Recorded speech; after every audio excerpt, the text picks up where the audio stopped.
একজন পদত্যাগ করলো কি করলো না সেটা খানিকটা নৈতিক দায়িত্বের প্রকাশ, কিন্তু এরা এতটা নির্লজ্জ, এটা বললো না যে আমি নৈতিক কারণে পদত্যাগ করছি।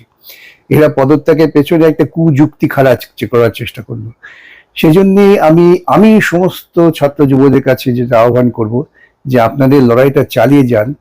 এই যে পরিকাঠামো, এই যে রাজনৈতিক দৃষ্টিভঙ্গি যা ক্রমশ ক্রমশ আমাদের পিছিয়ে দিচ্ছে, তার বিরুদ্ধে লড়াইটাকে আমাদের উন্নতার জায়গায় নিয়ে যেতে হবে। ওরা ভেবেছিল সব যুবরাই কারওয়া যাত্রা করবেন, না সব যুবরাই আর কি সব জয় জয় জয় শ্রীরাম বলে তাদের দিন কাটাবেন, এটা ছিল ওদের ধারণা।